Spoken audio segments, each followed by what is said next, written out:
Subject class में आप लोगों का फिर से पुनः अभिनंदन है।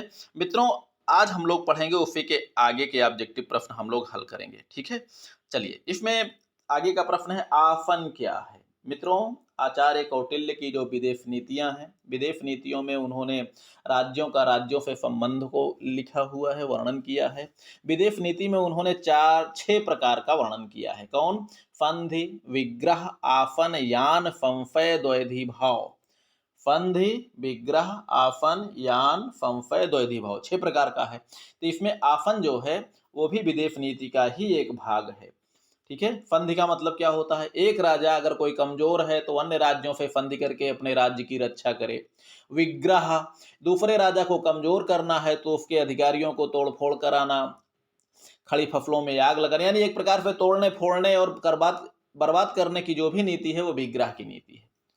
आसन का मतलब होता है मित्रों उदासीनता की नीति, बिल्कुल साधुओं की नीति। साधु संत होते हैं ना क्या माया मोह से मुक्त, लेकिन ये राजा होते हैं तो मित्रों राजा मोह माया से मुक्त होगा तो गड़बड़ हो जाएगा सब।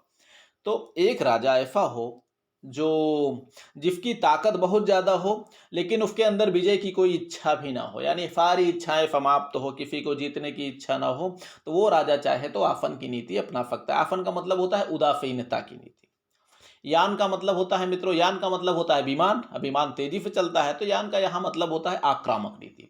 एक विजय की इच्छा रखने वाला कोई भी राजा जो शक्तिशाली हो और अपना क्षेत्र विस्तार की इच्छा रखता हो, महत्वाकांक्षी हो, तो उसे आक्रामक नीति अपनाते हुए आगे बढ़ना चाहिए, वो यान की नीति है। ठीक है। संशय, संशय माने होता है मित्रों संशित रखना, यानी अगर एक राज्य के एक राजा के कई शत्रु होते, सॉरी एक राजा का कोई शत्रु होता है तो शत्रु से बचने के लिए उसे किसी अन्य राज्य से मित्रता कर लेनी चाहिए, और मित्रता भी उससे किया जाए जो शत्रु से या तो ताकत में ज्यादा हो या कम से कम बराबर हो। ठीक है, जैसे भारत को 1971 के युद्ध में ये संभावना थी कि पाकिस्तान की ओर से लड़ने के लिए हो सकता है अमेरिका भाई आ जाए, तो वहां पर उन्होंने भारत ने जो वो क्या बोलते हैं संशय की नीति का पालन किया, उन्होंने सोवियत रूस से दोस्ती कर ली। ठीक है, चलिए अब आता है द्वैधी भाव। द्वैधी भाव का मतलब अगर कोई राजा विजय की इच्छा है, उसके कई शत्रु हों तो एक से संधि और दूसरे पे आक्रमण की नीति अपनानी चाहिए, यानी अंत में संधि को तोड़कर फाइनल वाले को भी, अंतिम पहले वाले को पर भी आक्रमण करके अपने राज्य का विस्तार करना चाहिए। सीधी सी बात। अगला है सप्तांग सिद्धांत। मित्रों सप्तांग सिद्धांत का वर्णन किसने किया है? आचार्य कौटिल्य ने किया है, जिसमें राज्य के 7 अंग होते हैं उसके बारे में इन्होंने वर्णन किया है। कौटिल्य का युद्ध कार्यालय कितने भागों में बटा था? मित्रों कौटिल्य के युद्ध कार्यालय में 6 विभाग होते थे। ठीक है, 6 विभाग, प्रथम द्वितीय तृतीय चतुर्थ पंचम षष्ठम, ये 6 विभाग होते थे। सबके विभाग का अपना अपना एक उत्तरदायित्व होता था और प्रत्येक विभाग के 5 सदस्य होते थे। इतना भी ध्यान दीजिएगा, प्रत्येक विभाग के 5 सदस्य होते थे। अर्थशास्त्र में वर्णित लूटपाट करने वाला बल क्या कहलाता था? मित्रों वो है अटवी बल। ठीक है, जो जंगली जातियों की सेना होती थी वो है अटवी बल। इसमें हमने आपको बता दिया था ना, मौल बल, भृतक बल, मित्र बल, अमित्र बल, फ्रेडी बल, अटवी बल, तो अंतिम जो बल होते थे वो अटवी बल होता था। 6 प्रकार के बल का वर्णन आचार्य कौटिल्य ने किया है। अगला है अर्जुन के शंख का क्या नाम था? मित्रों अर्जुन के शंख का नाम था देवदत्त। ठीक है, अर्जुन के शंख का नाम था देवदत्त। और ये पांचजन्य किसका शंख था? ये पांचजन्य शंख था वो भगवान कृष्ण के। अनंत विजय शायद युधिष्ठिर के शंख का नाम था। बाकी ये पौंड थोड़ा सा कंफ्यूज हो रहे हैं, छोड़े जाने दीजिए। गांडीव किसका धनुष था? आप सब लोग जानते हैं, गांडीव अर्जुन का धनुष था। ठीक है, शंकर भगवान के धनुष का नाम पिनाक था, इतना याद रखिएगा। शंकर भगवान का जो धनुष था वो पिनाक था। कर्ण का धनुष विजय धनुष था। राम के धनुष का नाम था कोदंड। अर्जुन के धनुष का नाम था गांडीव। ठीक है, चलिए महाभारत में पांडव सेना का सेनापति था धृष्टद्युम्न। ठीक है, ये धृष्टद्युम्न कौन था? ये 5 पांडवों के रिश्तेदार में साले लगते थे। द्रौपदी पांचाली का ये भाई था। ठीक है, चलिए प्राचीन भारत का अंतिम हिंदू सम्राट था कौन? हर्षवर्धन। मित्रों हर्षवर्धन प्राचीन भारत का अंतिम हिंदू सम्राट माना जाता है। ठीक है, इसी के बाद मुस्लिमों का आक्रमण, अरबों का आक्रमण शुरू हो गया था, या फिर राजनीति में अस्थिरता व्याप्त रही। ठीक, चलिए आगे इसमें आप लोग देखते हैं कि राणा सांगा है। राणा सांगा को जो है पराजित किया था, क्या बोलते हैं किसने? बाबर ने, किस संग्राम में? खानवा के संग्राम में। पृथ्वीराज चौहान, इनको जो है पराजित किया था 1192 में मोहम्मद गौरी ने। ठीक है, 1191 के युद्ध में इन्होंने मोहम्मद गौरी को पराजित किया, पृथ्वीराज चौहान ने, और 1192 के युद्ध में मोहम्मद गौरी ने पृथ्वीराज को पराजित किया। ठीक है, जागीरदारी प्रथा व्याप्त थी। मित्रों, जागीरदारी प्रथा जो व्याप्त थी वो राजपूतों के समय में थी। ठीक है, राजपूत काल में जागीरदारी प्रथा व्याप्त थी। ठीक है, अब मुगल काल में मनसबदारी प्रथा व्याप्त थी। ठीक, हर्षवर्धन की सेना का प्रमुख अंग होती थी। मित्रों, हर्षवर्धन की सेना का प्रमुख अंग घुड़सवार सेना थी, क्योंकि रथ, पैदल, तोपखाने वगैरह तो थे ही नहीं, रथ और पैदल थे, लेकिन रथ जो है केवल यात्राओं के लिए, लड़ाई के मैदान में केवल घुड़सवारों का ही वर्णन मिलता है हर्षवर्धन की सेना में, क्योंकि हर्षचरित के जो लेखक हैं, हर्षवर्धन के दरबारी लेखक थे बाण भट्ट। ठीक है, हर्षचरित के लेखक कौन थे? बाण भट्ट। इन्होंने ही जो है हर्षवर्धन की सेना में केवल घुड़सवारों का वर्णन किया है। राजपूत काल माना जाता है, राजपूत काल माना जाता है 8वीं से 12वीं सदी तक। जौहर प्रथा व्याप्त थी। मित्रों, जौहर प्रथा आप लोग जानते ही हैं, जब युद्ध होता है और युद्ध में पराजय की संभावना होती थी तो राजपूत रानियां, महारानियां, राजकुमारियां, सब ये जो है दुश्मन उनके शरीर को हाथ ना लगा पाए, इसके लिए सब की सब जो है आत्महत्या कर लेती थी, आग में कूद कर जो है अपने प्राण दे देती थी, जलती आग में, धधकती आग में। ठीक है, और उसी प्रथा को जौहर प्रथा के नाम से जाना जाता है। मित्रों, इतिहास में कई ऐसी घटनाएं हैं जब मुसलमानों ने राजपूतों पर आक्रमण किया। चित्तौड़ की घटनाएं, बहुत सारी घटनाएं हैं, उसमें जौहर प्रथा यानी कभी कभी यानी वहां पर जो है राजकुमारियों में, रानियों में लगभग देखेंगे कईयों हजारों ने एक साथ जौहर किया है, धधकती आग में कूदने का कार्य। तो मित्रों, जौहर प्रथा वही है कि दुश्मन जो है राजपूत नारियों को हाथ ना लगा सके, उसके पहले ही वे जो है जलकर राख हो जाती थी, अपने आप को आग के हवाले कर लेती थी, उसी को जौहर प्रथा के नाम से जाना जाता है। तो ये जो है मित्रों राजपूतों में व्याप्त थी। ठीक है, तराइन का प्रथम युद्ध हुआ था। मित्रों, तराइन का प्रथम युद्ध 1191 ईस्वी में पृथ्वीराज चौहान और मोहम्मद गौरी के बीच में हुआ था, जिसमें पृथ्वीराज चौहान ने मोहम्मद गौरी को पराजित किया था। और दूसरा युद्ध 1192 में हुआ था, जिसमें पृथ्वीराज चौहान को मोहम्मद गौरी ने पराजित किया था। मित्रों, हम लोग धर्म युद्ध लड़ते हैं ना, इसीलिए जो पराजित हो जाते हैं। जो बाहर से आक्रमण करने वाले आते हैं उनके लिए केवल छल बल कपट सब जायज है, उनके लिए, उनको धर्म का कोई मतलब नहीं, केवल उनको विजय चाहिए बस। ठीक है, चलिए, तराइन का युद्ध किस नदी के किनारे हुआ था? मित्रों, यह सरस्वती नदी के किनारे हुआ था, और तरावड़ी का मैदान था, इतना भी ध्यान दीजिएगा, तरावड़ी के मैदान, तराइन, सरस्वती नदी के किनारे तराइन का युद्ध ये 1191 और 92 वाला पृथ्वीराज चौहान और मोहम्मद गौरी के बीच में लड़ा गया था। ठीक है, पृथ्वीराज चौहान ने गौरी को कब हराया? बस वही 1191 वाले प्रथम युद्ध में उन्होंने हराया था।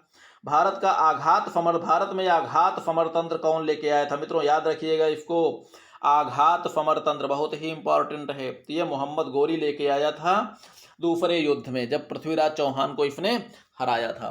आघात समरतंत्र क्या है मित्रों? आप लोग कभी किसी घुड़सवार को देखे हैं? वो घुड़सवार जो है, जो अपना पैर जो है चुल्ले में डाल के रखता है ना, उसे कहते हैं रकाब। रकाबों का जब प्रयोग कर दिया गया जो है, रकाबों का प्रयोग करके जब अपने पैर को स्थिर रख लिया जाता है, तो घुड़सवार व्यक्ति भी धनुष बाण का सफल प्रयोग करता है। ठीक है, तो आघात समरतंत्र रकाबों का सफल प्रयोग करते हुए, रकाबों का प्रयोग करते हुए सफल धनुष बाण का प्रयोग ही आघात समरतंत्र कहलाता है मित्रों। ठीक है, इसमें क्या हो, आघात समरतंत्र के अंतर्गत उसने घुड़सवारों के द्वारा पृथ्वीराज चौहान को दिन भर दौड़ाता रहा। जब थक गए राजपूत, तो आरक्षितों के द्वारा उनके ऊपर आक्रमण करा दिया। ठीक है, दिन भर, उसके पहले एकादशी थी, पूरे राजपूत व्रत रहने के बाद इतनी सुबह आक्रमण किया था मित्रों कि उस समय बहुत से राजपूत तो ऐसे थे जो बेचारे ना तो नहाए थे, बहुत से ऐसे थे जो लैट्रिन भी नहीं गए थे। ऐसी स्थिति में उसने आक्रमण किया था। ठीक है, चलिए, क्योंकि पहला युद्ध लड़ चुका था, 91 वाले युद्ध में हार चुका था, इसलिए राजपूतों की ताकत को जान गया था कि इनसे भिड़ कर लड़ना तो हमारे वश की बात नहीं है, खदेड़ते हुए इनको थकाइए, फिर उसके बाद लड़िए। ठीक है, चलिए, आघात समरतंत्र कौन लेके आया? मोहम्मद गौरी। रकाब का महत्व किस समरतंत्र में उजागर हुआ? मित्रों, वही है आघात समरतंत्र। रकाब वही जो हमने कहा है, रकाब किसको कहते हैं, जो चुल्ले होते हैं जिसमें हम लोग पैर को, घुड़सवार पैरों को रखता है। ठीक है भाई, बहुत से लोग लटकाए रहते हैं, लेकिन कुछ जो चुल्लों में डाल के रखते हैं उसी को रकाब कहा जाता है। ठीक है, ये आघात फमर तंत्र में माना जाता है। मित्रों यहाँ पर आप देखेंगे हमने कई चीजें लिखा है, कई फमर तंत्र का नाम लिखा है, क्योंकि सबका जानकारी आपको होना। तुलगमा फमर तंत्र, तुलगमा फमर तंत्र बाबर लेके आया था, वो भी प्रयोग कहाँ कहाँ पे किया, बाबर लेके तुलगमा फमर तंत्र आया था। पहला प्रयोग पानीपत के प्रथम संग्राम में किया और दूसरा प्रयोग किया था खानवा के संग्राम में। दोनों में समान फमर तंत्र यानी तुलगमा फमर तंत्र का प्रयोग किया था।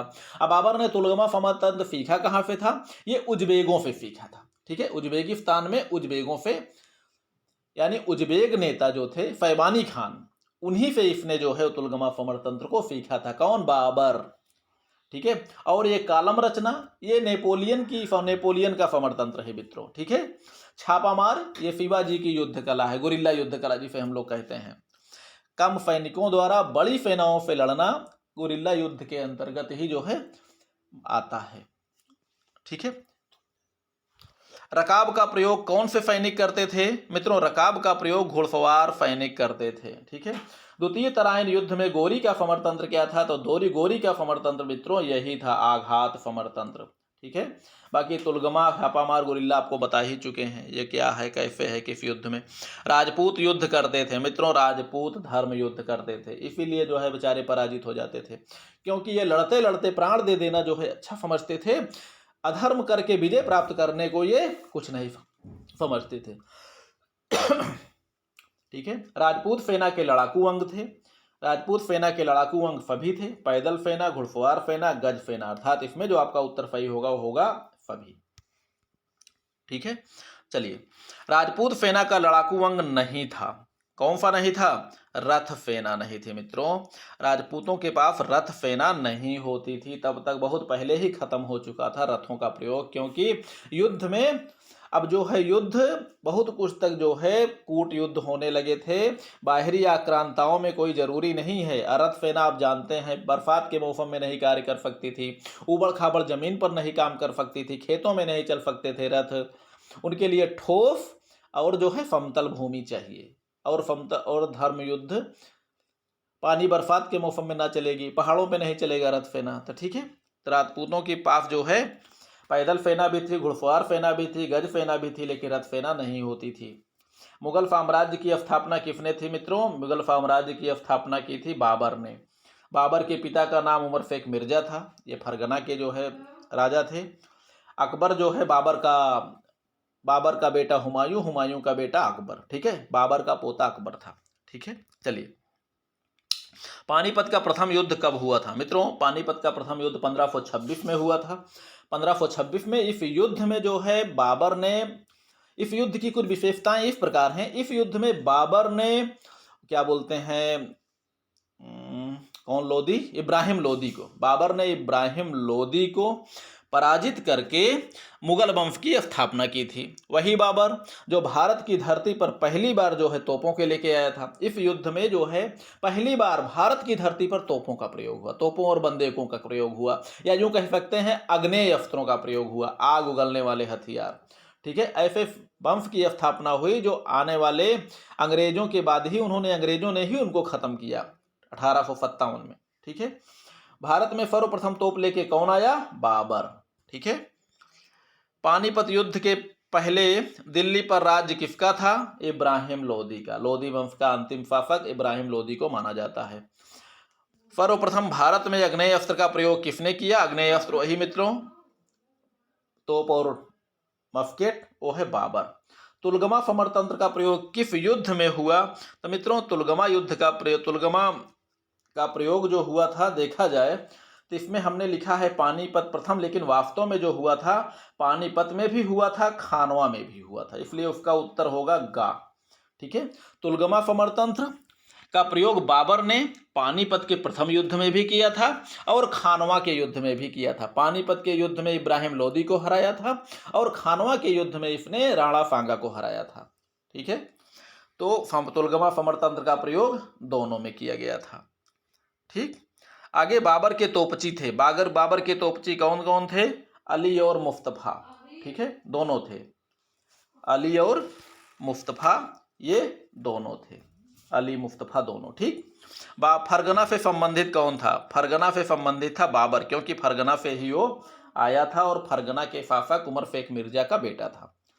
ठीक। उमर शेख मिर्जा जो तैमूर के वंशज थे, इसकी माता कुतुब निगार खातून, कुतुब निगार खानम, कहीं खातून लिखा मिलता है, कहीं खानम लिखा मिलता है, इस पे आप लोग मत जाइएगा, केवल कुतुब निगार याद रखिएगा। तो बाबर की माता कुतुब निगार ये चंगेज खां के वंश की थी और ये उमर शेख मिर्जा ये तैमूर के वंश के थे। ठीक है यार, 15 मिनट हो गए बच्चे। तुलगमा रणनीति बाबर ने किससे सीखा? तो मित्रों, तुलगमा रणनीति बाबर ने उज्बेगों से सीखा था। बाबर ने तुलगमा समरतंत्र को किस युद्ध से सीखा था? तो यही मित्र है फरेपुल, कहीं फरायपुल लिखा मिलेगा तो उसको भी डिस्टर्ब मत होइएगा। तो युद्ध का नाम था फरेपुल या फरायपुल लिखा जाएगा तो वो भी सही है। इस युद्ध में बाबर को शैबानी खान ने पराजित किया था। क्या? किससे? तुलगमा समरतंत्र का प्रयोग करके पराजित तो हुआ था, लेकिन उस कला को ये सीख भी गया था, जिसका प्रयोग करके आकर भारत में विजय प्राप्त किया इब्राहिम लोदी और राणा सांगा पर। ठीक है। फरगमा वर्तमान में कहाँ है? मित्रों, फरगमा वर्तमान में अफगानिस्तान में है, सॉरी अफगानिस्तान में नहीं, उज्बेकिस्तान में है। ठीक है। हालांकि सीमाएं कभी बदलती रही हैं, हो सकता है उस समय अफगानिस्तान उज्बेकिस्तान अफगानिस्तान में ही रहा हो। ठीक। तो इस समय जो है उज्बेकिस्तान में हो। मनसबदारी पद्धति की शुरुआत हुई। मित्रों, मनसबदारी पद्धति की शुरुआत हुई थी 1575 में। शुरुआत कौन किया था? अकबर ने। मनसबदारी पद्धति सैन्य व्यवस्था किस काल की थी? मुगल काल की। ठीक है। चलिए, मनसबदारी व्यवस्था का जनक या जन्मदाता कौन था? मित्रों, मनसबदारी व्यवस्था का जन्मदाता अकबर था। ठीक। जात और सवार संबंधित हैं। मित्रों, जात और सवार जो होते थे ये मुगल काल के घुड़सवार सेनाओं से संबंधित हैं। मुगल साम्राज्य की ताला कुंजी किसे कहा जाता है? तो मित्रों, मुगल साम्राज्य की जो ताला कुंजी कहा जाता है वो कहा जाता है तोपखाने को, क्योंकि ये माना जाता है कि पानीपत के युद्ध को अगर बाबर जीतने में सफल हुआ तो उसमें तोपखाने का प्रमुख योगदान था। ठीक है। तोपखाने के द्वारा ही बाबर ने इब्राहिम लोदी को पानीपत के युद्ध में पराजित किया था, क्योंकि तोपखाना एक ऐसा हथियार था जितना उसकी मारक क्षमता नहीं थी, उससे ज़्यादा उसकी आतंकित करने की क्षमता थी। ठीक है। कि भैया तोप लेके आए हैं, कहीं कहते नहीं है कहीं के तोप हो क्या तुम, कह देते हैं ना। तो तोप का मतलब क्या है? आतंक। क्या कहीं तुम्हारा आतंक है क्या? कहीं के तोप हो क्या तुम? लेकिन वहां पे वास्तव में तोप जो है आतंक ही साबित हुआ था। आहदी और दखली किसकी श्रेणियां हैं? तो मित्रों, आहदी और दखली जो है यह मुगल काल की घुड़सवारों की श्रेणियां हैं। तो उम्मीद करता हूं ये चैप्टर भी आपको समझ में आया होगा। अब इससे ज़्यादा जो है आगे इसमें नहीं बढ़ाएंगे, क्योंकि चैप्टर लंबा हो जाएगा। बाकी आप लोग पढ़िए, लिखिए, मस्त रहिए, खुश रहिए। ठीक है मित्रों, लाइक और सब्सक्राइब तो जरूर कर दिया कीजिए।